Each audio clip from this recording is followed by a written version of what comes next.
2023 ಜುಲೈನಲ್ಲಿ ಬೆಂಗಳೂರಿನಲ್ಲಿ ಶಂಕಿತ ಉಗ್ರರನ್ನ ಬಂಧನ ಮಾಡಲಾಗಿತ್ತು. ಈ ಕೇಸ್ಗೆ ಸಂಬಂಧಪಟ್ಟಂತೆ ಬೆಂಗಳೂರನ್ನೇ ಟಾರ್ಗೆಟ್ ಮಾಡಿದ್ದ ಶಂಕಿತರಿಗೆ ಎನ್ಐಎ ತೀವ್ರ ಶೋಧವನ್ನ ಮಾಡ್ತಾ ಇದೆ. ಪ್ರಮುಖ ಸ್ಥಳಗಳಲ್ಲಿ ಶಂಕಿತ ಉಗ್ರರ ಪೋಸ್ಟರ್ ಅನ್ನು ಅಂಟಿಸಿ ಹುಡುಕಾಟ ಮಾಡಲಾಗ್ತಾ ಇರುವಂತದ್ದು. ಪ್ರಮುಖವಾಗಿ 2 ಕಿಂಗ್ ಪಿನ್ಗಳಿಗಾಗಿ ಶೋಧ ಆಗ್ತಾ ಇದೆ. ಮೆಜೆಸ್ಟಿಕ್ ರೈಲ್ವೆ ಸ್ಟೇಷನ್, ಬಸ್ ನಿಲ್ದಾಣಗಳಲ್ಲಿ ಪೋಸ್ಟರ್ ಅನ್ನು ಅಂಟಿಸಿದ್ದಾರೆ ಎನ್ಐಎ ಅಧಿಕಾರಿಗಳು. ಶಂಕಿತರ ಮಾಹಿತಿಯನ್ನು ಇನ್ ಕೇಸ್ ಯಾರಾದರೂ ಕೊಟ್ರೆ ಅವರಿಗೆ 5 ಲಕ್ಷ ಬಹುಮಾನವನ್ನ ಎನ್ಐಎ ಅಧಿಕಾರಿಗಳು ಘೋಷಣೆ ಮಾಡಿದ್ದಾರೆ. ಲಷ್ಕರ್ ಎ ತೊಯ್ಬಾ ಸಂಘಟನೆಯ ಜುನೈದ್ ಮತ್ತು ನಜೀರ್ಗೆ ಶೋಧ ಕಾರ್ಯ ಆಗ್ತಾ ಇದೆ. 2023ರಲ್ಲಿ ನಡೆದಿರುವಂತಹ ಒಂದು ರೈಡ್ ನಲ್ಲಿ 4 ಜೀವಂತ ಗ್ರೆನೇಡ್ಗಳಿರಬಹುದು, 7 ಪಿಸ್ತೂಲ್, 45 ಜೀವಂತ ಗುಂಡುಗಳು ಪತ್ತೆಯಾಗಿತ್ತು. 5 ಶಂಕಿತ ಉಗ್ರರನ್ನ ಬಂಧಿಸಲಾಗಿತ್ತು. ಸ್ಫೋಟಕ ಸೀಸ್ ಮಾಡಿದ್ರು ಸಿಸಿಬಿ ಅಧಿಕಾರಿಗಳು. ಬೆಂಗಳೂರಿನಲ್ಲೇ ವಿಧ್ವಂಸಕ ಕೃತ್ಯಕ್ಕೆ ಒಂದು ಪ್ಲಾನ್ ಅನ್ನ ಮಾಡಿಕೊಂಡಿದ್ರು ಈ ಆರೋಪಿಗಳು.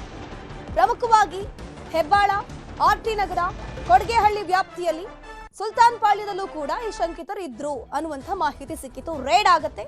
ಇದೀಗ ಎನ್ಐಎ ತಂಡದಿಂದ ಬೆಂಗಳೂರಿನಲ್ಲಿ 2 ಮೇನ್ ಕಿಂಗ್ ಪಿನ್ಗಳಿಗೆ ತೀವ್ರ ಹುಡುಕಾಟ ಆಗ್ತಿದೆ.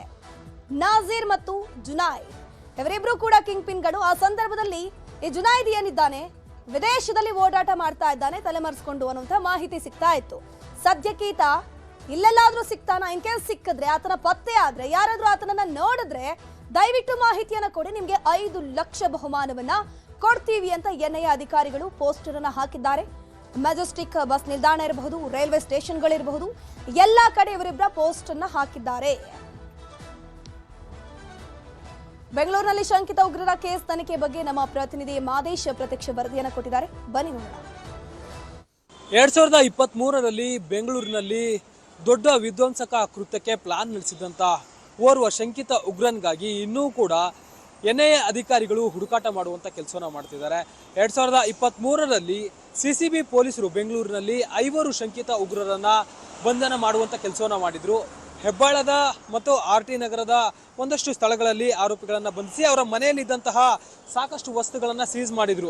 4 ಜೀವಂತ ಗ್ರೆನೇಡ್ಗಳಾಗಿರ್ಬೋದು, ಮತ್ತು ಪಿಸ್ತೂಲ್ಗಳಾಗಿರ್ಬೋದು, ಮತ್ತು ಜೀವಂತ ಗುಂಡುಗಳಾಗಿರ್ಬೋದು, ಸ್ಫೋಟಕ ವಸ್ತುಗಳನ್ನು ಪತ್ತೆ ಹಚ್ಚುವಂಥ ಕೆಲಸವನ್ನು ಮಾಡಿದ್ರು. ಈ ಒಂದು ಪ್ರಕರಣದಲ್ಲಿ ಸಾಕಷ್ಟು ಜನ ಆರೋಪಿಗಳು ಭಾಗಿಯಾಗಿದ್ದಾರೆ ಅಂತೇಳಿ ಗೊತ್ತಾಗಿತ್ತು. ಅದರಲ್ಲೂ ಕೂಡ ಈ ಒಂದು ಪ್ರಕರಣದ ಪ್ರಮುಖ ಆರೋಪಿ ಯಾರಿದ್ದಾರೆ, ಜುನೈದ್ ಏನಂತ ಇದ್ದಾನೆ, ಈ ಒಂದು ಆರೋಪಿ ಈ ಒಂದು ಪ್ರಕರಣದ ರೂವಾರಿ ಆಗಿದೆ ಅಂತೇಳಿ ತನಿಖೆ ವೇಳೆ ಗೊತ್ತಾಗಿತ್ತು. ಜೊತೆಗೆ ಈ ಒಂದು ಪ್ರಕರಣಕ್ಕೆ ಸಂಬಂಧಪಟ್ಟಂತೆ ಈ ಎಲ್ಲರೂ ಕೂಡ ಜೈಲಿನಲ್ಲಿ ಇದ್ದಂಥ ಸಂದರ್ಭದಲ್ಲಿ ಜುನೈದ್ ಏನಿದ್ದಾನೆ, ಲಷ್ಕರ್ ಎ ತೊಯ್ಬಾ ಅನ್ನುವಂಥ ಒಂದು ಉಗ್ರ ಸಂಘಟನೆ ಇದೆ. ಆ ಒಂದು ಉಗ್ರ ಸಂಘಟನೆಯ ರೂವಾರಿ ಏನಿದ್ದಾನೆ ನಜೀರ್ ಎಂಬಾತ, ಆತ ಜೈಲಿನಲ್ಲಿರ್ತಾನೆ. ಆತನ ಸಂಪರ್ಕ ಹೊಂದಿದ್ದಂಥ ಈ ಜುನೈದ್ ಏನಿರ್ತಾನೆ, ಈ ಜುನೈದ್ ಆಗಿರ್ಬೋದು ಮತ್ತು ಈತನ ಸಹಚರರು ಉಳಿದ 5 ಈಗ ಜೈಲಿನಲ್ಲಿದ್ದಾರೆ. ಈ ಎಲ್ಲ ಆರೋಪಿಗಳು ಕೂಡ ಜೈಲಿನಲ್ಲಿ ಇದ್ದಂಥ ಸಂದರ್ಭದಲ್ಲಿ ಆರೋಪಿಗಳೆಲ್ಲರೂ ಕೂಡ ಭೇಟಿಯಾಗಿರ್ತಾರೆ. ನಜೀರ್ ಏನಿರ್ತಾನೆ ಇವರೆಲ್ಲರಿಗೂ ಕೂಡ ಕಾಂಟ್ಯಾಕ್ಟ್ ಅನ್ನು ಮಾಡಿಕೊಟ್ಟು, ಅದರಲ್ಲೂ ಕೂಡ ಜುನೈದ್ಗೆ ಸಾಕಷ್ಟು ಕಾಂಟ್ಯಾಕ್ಟ್ ಅನ್ನು ಮಾಡಿಕೊಟ್ಟಿರ್ತಾನೆ. ಇವರು ಬೇರೆ ಬೇರೆ ಕಡೆಯಿಂದ ಗ್ರೆನೇಡ್ಗಳನ್ನ, ಪಿಸ್ತೂಲ್ಗಳನ್ನ ತರಿಸಿಕೊಳ್ಳುವಂಥ ಕೆಲಸವನ್ನು ಮಾಡಿರ್ತಾರೆ. ಬೆಂಗಳೂರಿನಲ್ಲಿ ಸ್ಫೋಟ ಮಾಡೋದಕ್ಕೂ ಕೂಡ ಪ್ಲಾನ್ ಅನ್ನು ಮಾಡ್ಕೊಂಡಿರ್ತಾರೆ. ಅಷ್ಟರಲ್ಲಿ ಪೊಲೀಸರಿಗೆ, ಸಿಸಿಬಿ ಪೊಲೀಸರಿಗೆ ಒಂದು ಪ್ರಕರಣವನ್ನ ಪತ್ತೆ ಹಚ್ತಾರೆ. 2023ರಿಂದಲೂ ಕೂಡ, ಅಂದ್ರೆ ಪ್ರಕರಣ ಪತ್ತೆ ಆಗ್ತಿದ್ದಂತೆ ಆರೋಪಿತ ಎಸ್ಕೇಪ್ ಆಗಿದ್ದ ಜುನೈದ್ ಏನಿದ್ದಾನೆ ಈತ ಸುಮಾರು 9 ಹೆಸರುಗಳನ್ನ ಬದಲಿಸಿಕೊಂಡು ಎಸ್ಕೇಪ್ ಆಗಿದ್ದಾನೆ. ಇನ್ನೂ ಕೂಡ ಎನ್ಐಎ ಅಧಿಕಾರಿಗಳು ಹುಡುಕಾಟ ಮಾಡುವಂತ ಕೆಲಸವನ್ನು ಮಾಡ್ತಿದ್ದಾರೆ. ಈಗ ಎನ್ಐಎ ಅಧಿಕಾರಿಗಳು ವಾಂಟೆಡ್ ಲಿಸ್ಟ್ ಅನ್ನ ಬಿಟ್ಟಿದ್ದಾರೆ. 5 ಲಕ್ಷ ಬಹುಮಾನವನ್ನು ಕೂಡ ಘೋಷಣೆ ಮಾಡುವಂತ ಕೆಲಸವನ್ನು ಮಾಡಿದ್ದಾರೆ.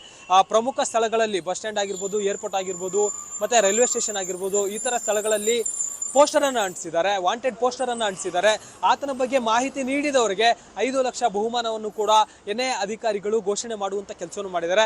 ಸಾಕಷ್ಟು ವರ್ಷಗಳಿಂದಲೂ ಕೂಡ ಆತ ತಪ್ಪಿಸ್ಕೊಂಡಿದ್ದಾನೆ, ಅಂದ್ರೆ 3-4 ವರ್ಷಗಳಿಂದಲೂ ಕೂಡ ಆತ ತಪ್ಪಿಸ್ಕೊಂಡಿದ್ದಾನೆ. ಹೀಗಾಗಿ ಆತನ ಪತ್ತೆಗೆ ಎನ್ಐಎ ಅಧಿಕಾರಿಗಳು ಮುಂದಾಗಿದ್ದಾರೆ. ನ್ಯೂಸ್ 18 ಕನ್ನಡ, ಮಾದೇಶ್.